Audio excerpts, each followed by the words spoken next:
사도행전 2장 5절 말씀부터 13절 말씀까지입니다. 제가 먼저 5절 말씀 봉독해 드리겠습니다. 그때 경건한 유대인이 천하 각국으로부터 와서 예루살렘에 우거하더니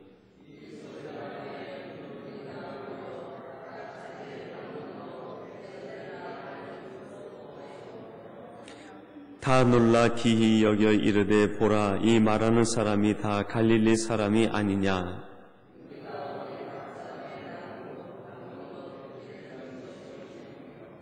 우리는 베데인가 메데인가 엘람인가 또 메소포타미아 유대와 갑바도기와 본도와 아시아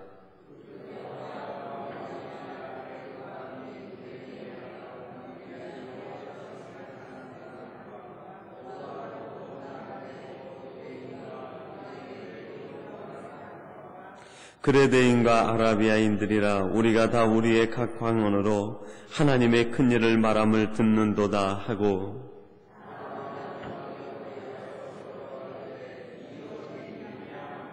함께 봉독합니다. 또 어떤 이들은 조롱하여 가로되 저희가 세술이 취하였다 하더라.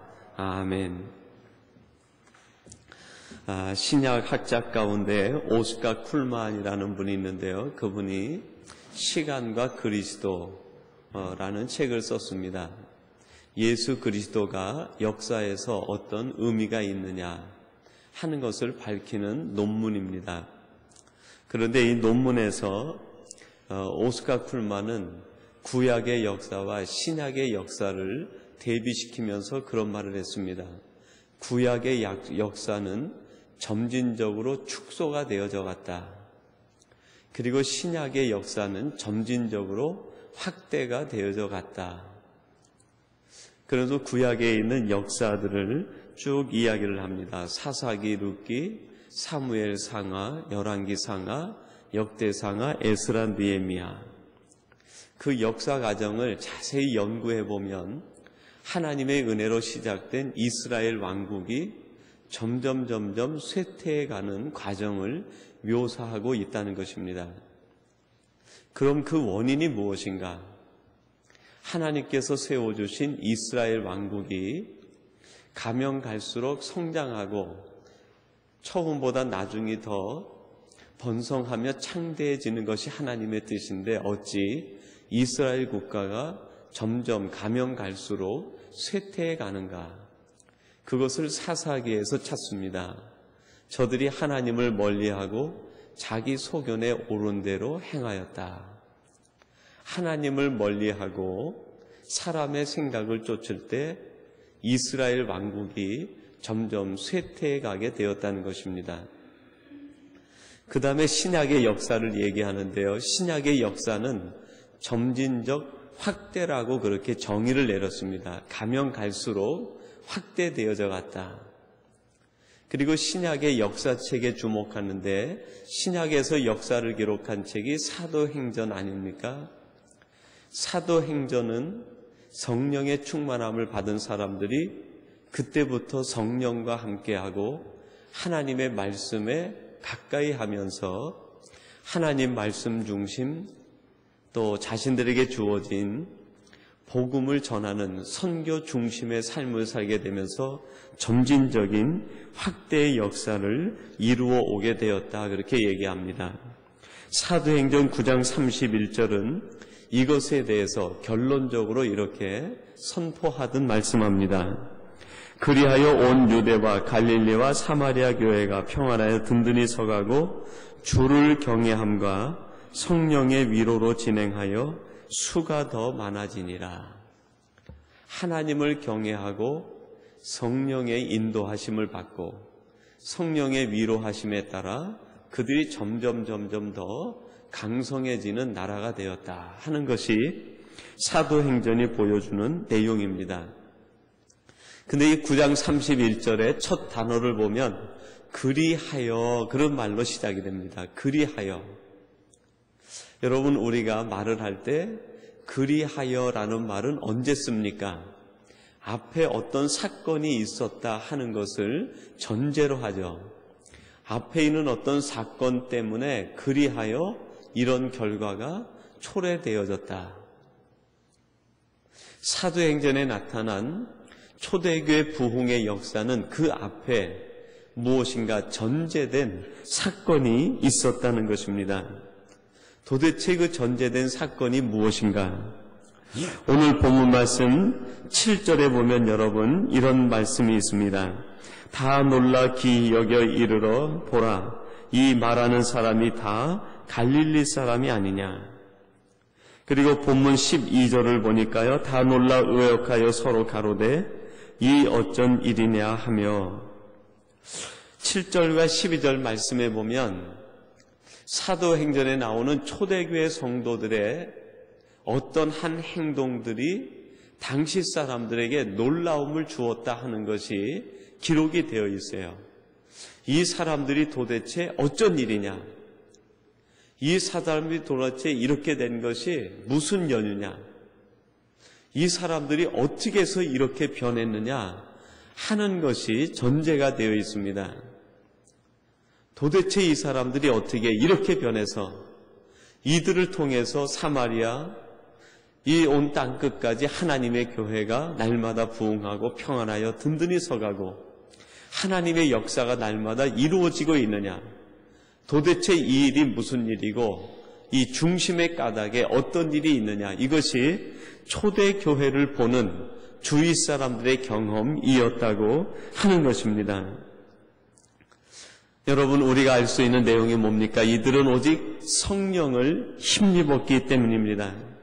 오직 하나님의 말씀을 가까이 하고 성전 중심으로 모여서 하나님의 은혜를 사모하기 시작했다는 것입니다.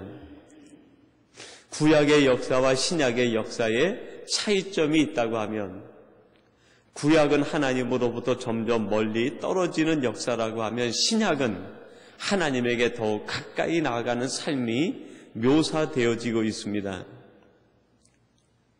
이것이 성도들의 삶의 부흥과 삶의 번성에 대한 이유요, 하나님이 주시는 부흥의 이유가 여기에 있다고 우리는 그렇게 해석할 수 있을 것입니다. 오늘날 우리 크리스찬들은 세상에서 세상 사람들에게 얼마나 놀라움의 대상이 되고 있는가? 아니, 조금 더 구체적으로 적용하면 우리 삼성교회는 우리 밴쿠버 지역에서 얼마만큼의 놀라움의 대상이 되고 있는가?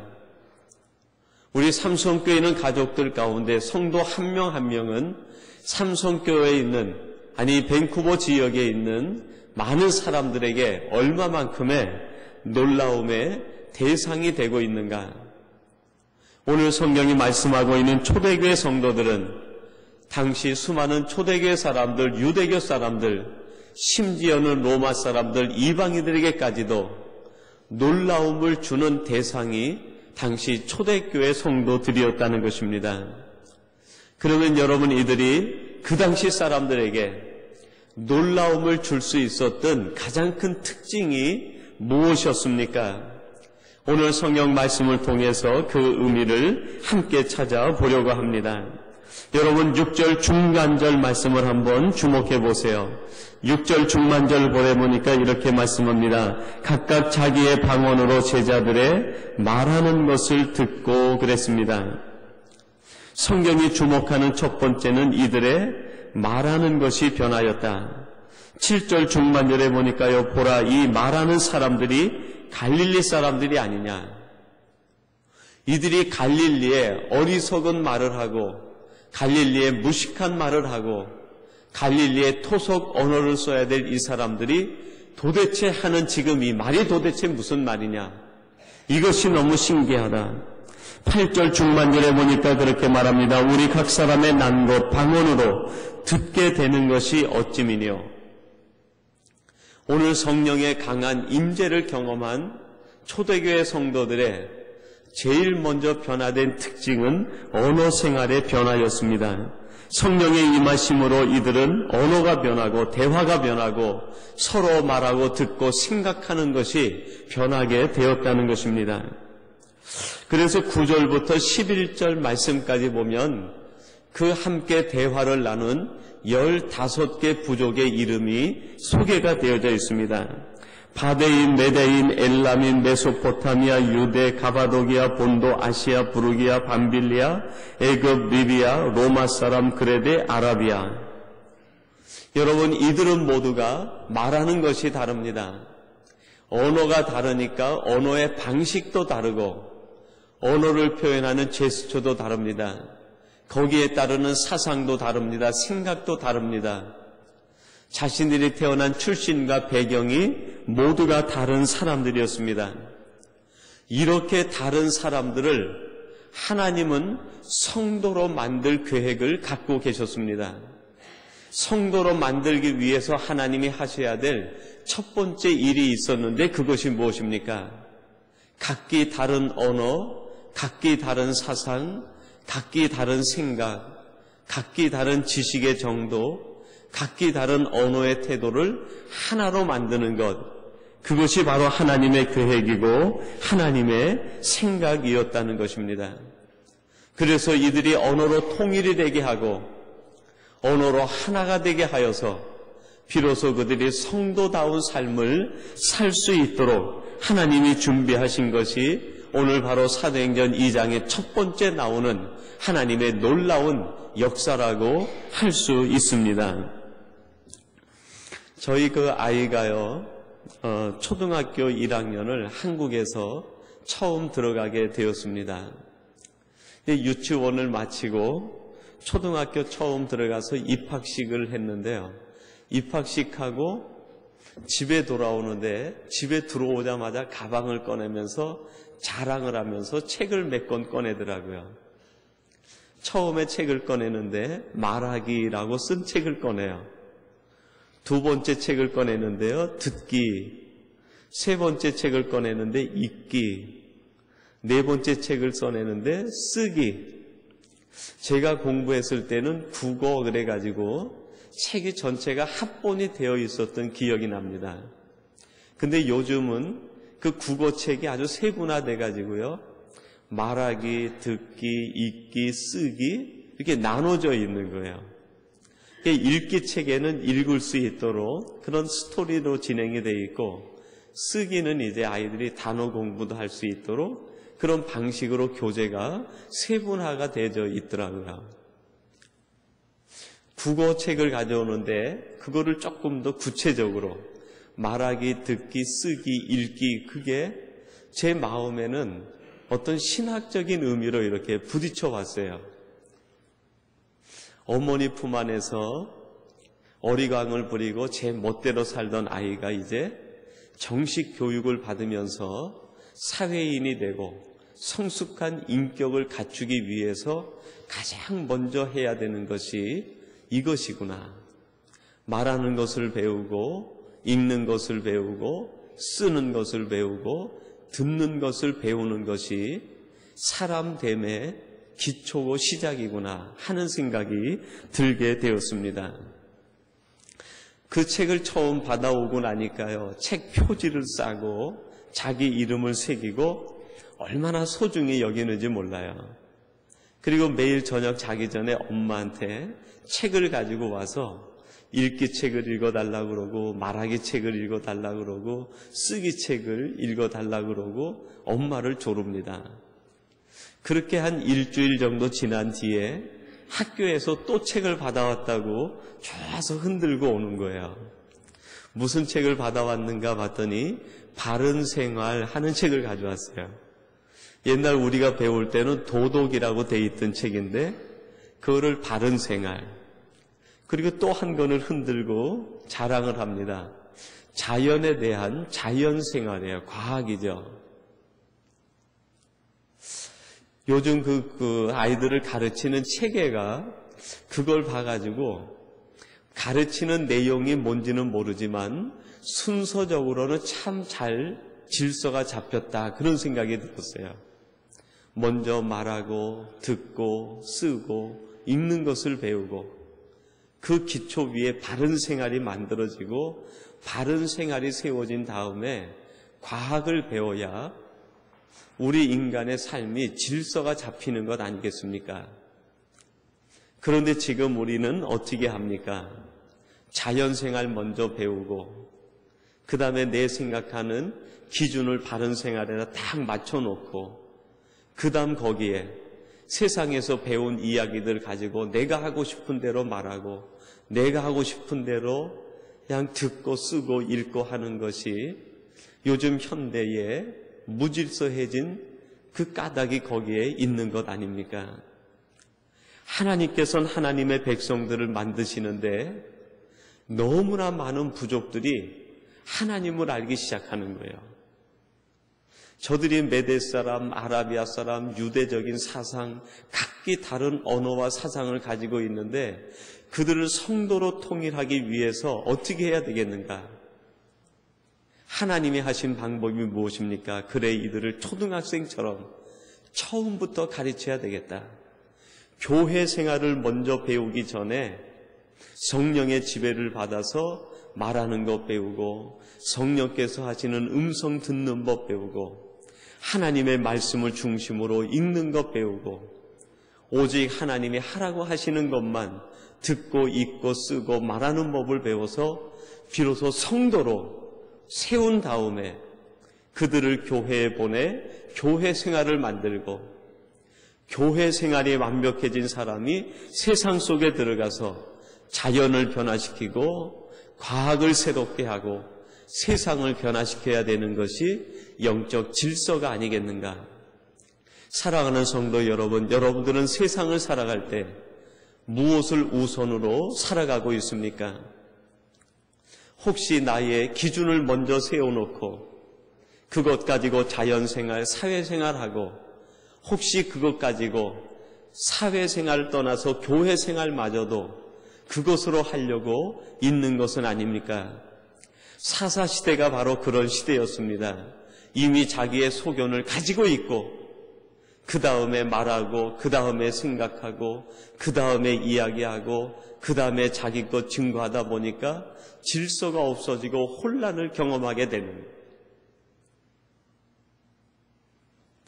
여러분, 초대교회 성도들은 오직 교회 생활을 배우기 전에 먼저 성령의 지배를 받는 하나님의 언어 생활을 배우는 데 집중했습니다. 오늘 우리 삼성교회 가족과 이 시대의 크리스찬들이 교회 생활도 중요하지만 그 교회 생활 이전에 성령의 지배하심으로 말미암아 성령이 내 안에 임재하셔서 우리의 언어 생활을 먼저 변화시켜 주셔야 그것 가지고 우리는 진정한 교회 생활, 공동체 생활을 이루어낼 수 있을 것입니다. 이렇게 만들어진 공동체를 보고 가장 놀란 사람들이 있었는데 그들이 누굽니까? 흩어져 있는 수많은 이방인들이 이런 크리스찬들을 보고 놀라기 시작했다고 얘기합니다. 저들이 각기 방언으로 제자들의 망하는 것을 듣고 놀랐다고 얘기합니다. 보라, 이 말하는 사람이 갈릴리 사람들이 아니냐? 도대체 이들이 이렇게 행동하는 것이 어찌된 일이냐? 이들이 각 사람의 남고 방언으로 듣게 되는 것이 도대체 무슨 까닭이냐?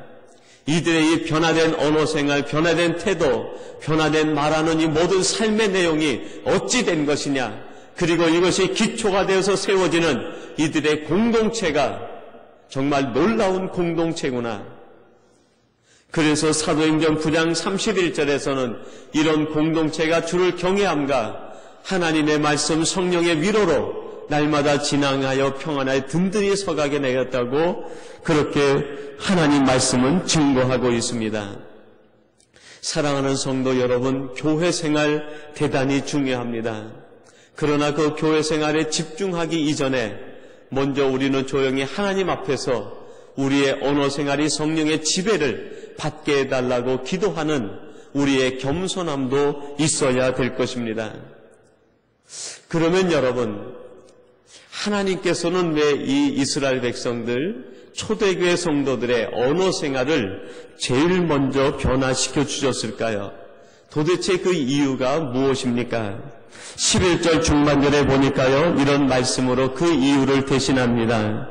우리가 다 우리의 각 방언으로 하나님의 큰 일을 말함을 듣는도다. 우리가 다 우리의 각 방언으로 하나님의 큰 일을 말함을 듣는도다. 여러분, 이 11절이 강조하는 것이 무엇입니까? 우리의 입이 하나님의 큰 일을 말하는 도구가 되었다. 그것을 얘기해요. 우리의 입이 단순히 우리의 식생활을 해결하기 위해서 하나님이 만들어 주신 것이 아니라 우리의 입을 통해서 하나님의 큰 일을 말하기 위해서 우리의 입을 주셨다는 거예요. 하나님의 큰 일을 말하는 도구가 우리의 입이 된다는 거예요. 하나님의 큰 일, 하나님의 역사, 하나님의 나라, 예수 그리스도 복음을 전하게 하기 위해서 하나님은 우리의 입의 변화, 우리의 언어 생활의 변화를 먼저 주신다는 것입니다.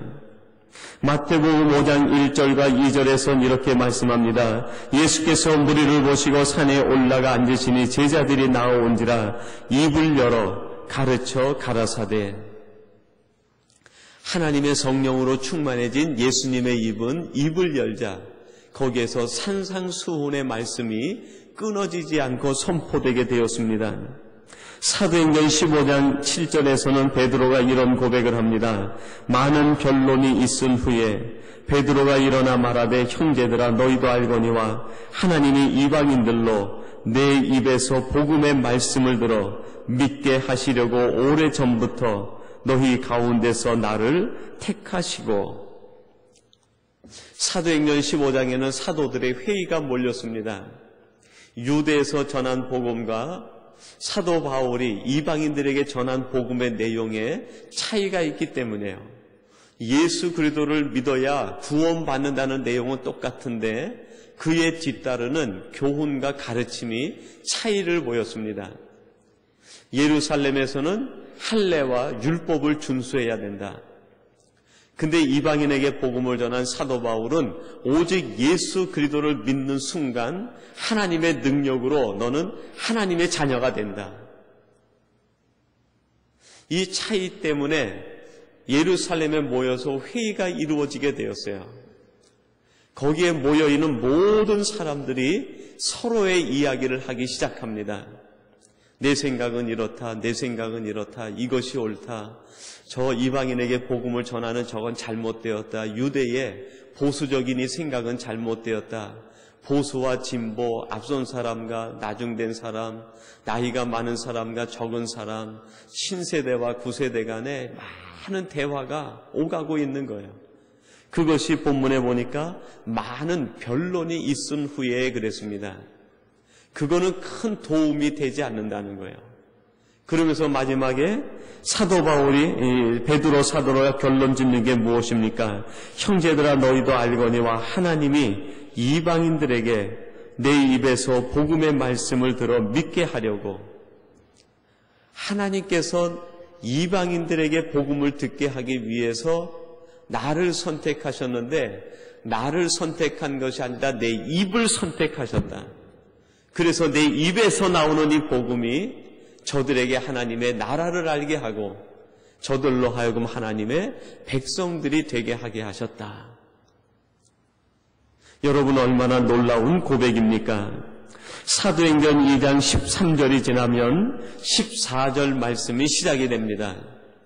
성령께서 그들의 언어 생활에 변화를 주신 다음에 곧바로 이루어진 일이 무엇입니까? 베드로의 설교가 이루어지게 됩니다.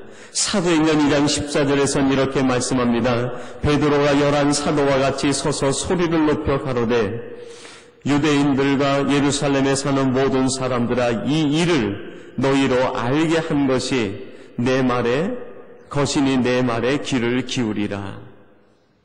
유대인들과 예루살렘 사람들아, 이 땅에 있는 사람들아, 하나님께서 나에게 변화를 주셔서 이제 내 입을 통해서 하나님의 이 큰 일을 선포하게 하셨으니 이 말을 들으라. 변화된 자신의 입을 통해서 오직 복음, 오직 하나님의 나라, 하나님의 큰 일만을 선포하는 것이 바로 베드로와 사도들의 모습이었다고 성경은 증거하고 있습니다. 여러분, 하나님께서 우리에게 주신 모든 것들은 하나님을 전하는 도구가 되어야 됩니다.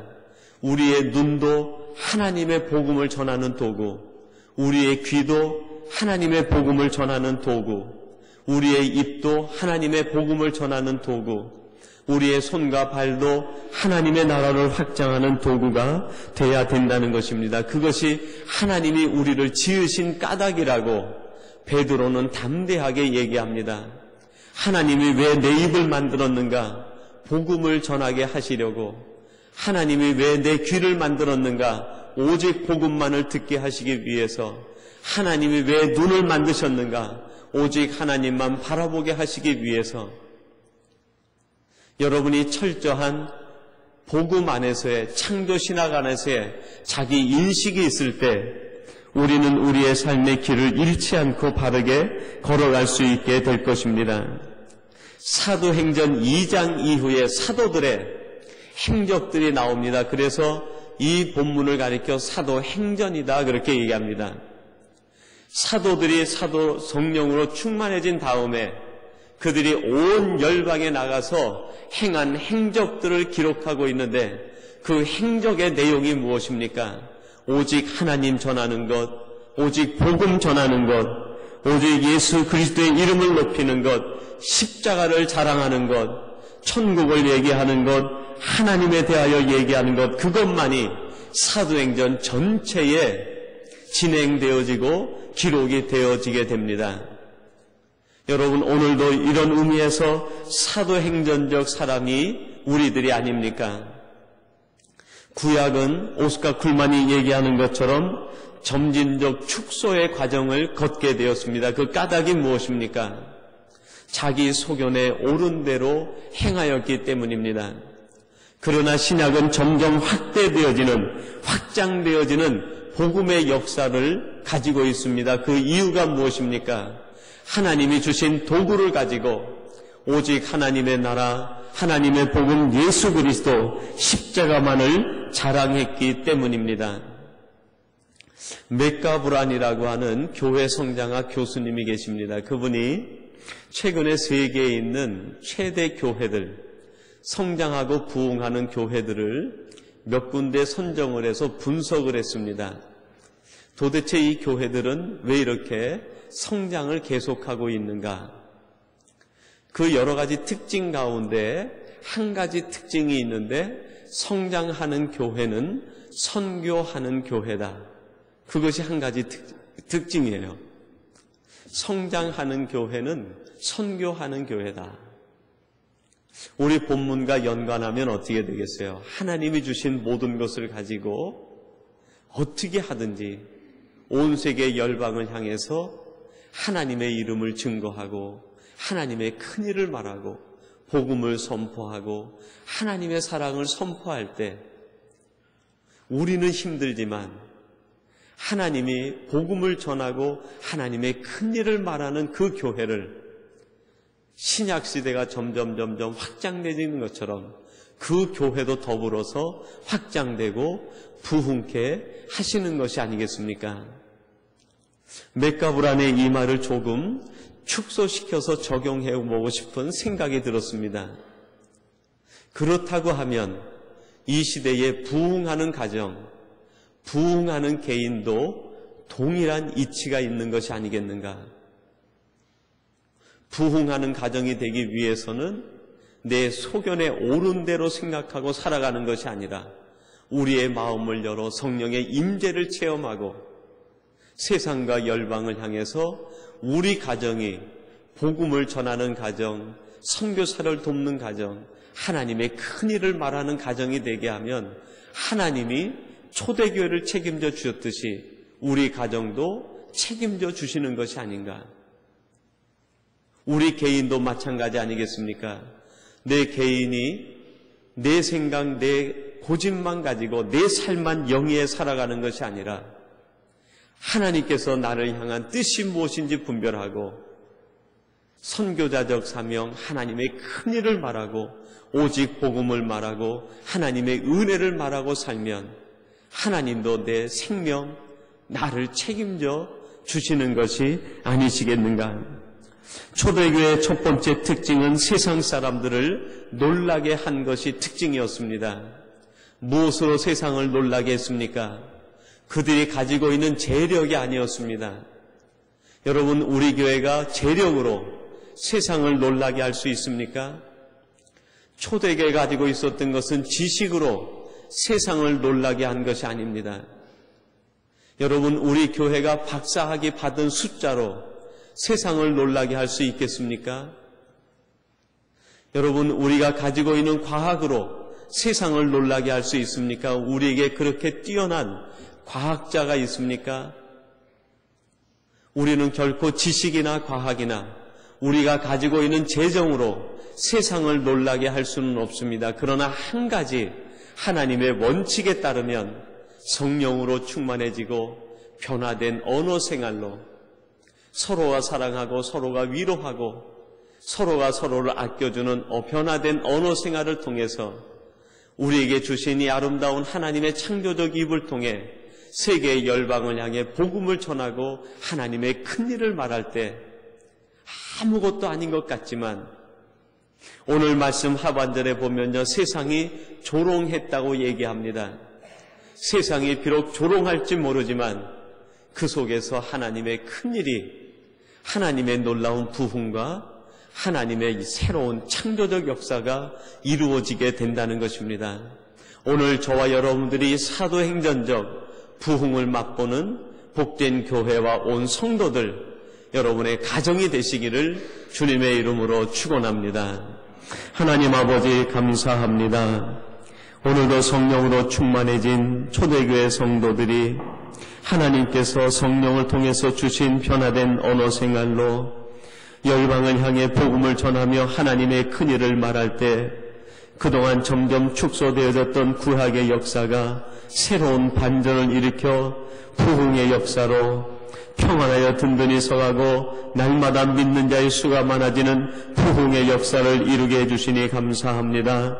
하나님, 이것이 교회 부흥의 역사일 뿐 아니라 우리 가정, 우리 개인의 부흥과 번성케 되는 역사도 이 이치와 이 논리에 따라 신앙적으로 이루어져 갈 수 있도록 저희들을 붙들어 주시며 사용하여 주시옵소서. 우리 교회에서 계속되어지는 교회학교 성령학교와 단기 선교위에 함께 하시고 우리 어른 성도들을 기억하시며 말할 수 없는 고통과 어려움과 육체적인 질병과 아픔 속에 있는 성도들을 기억하시고 기도하며 준비하고 있는 성도들의 모든 사업들이 하나님 뜻에 합하여 아름다운 생활의 열매가 이루어지도록 역사하여 주시옵소서. 오늘 하루도 하나님 앞에 맡깁니다. 하나님 친히 우리의 삶을 인도하여 주시옵소서. 예수님의 이름으로 기도하옵나이다. 아멘.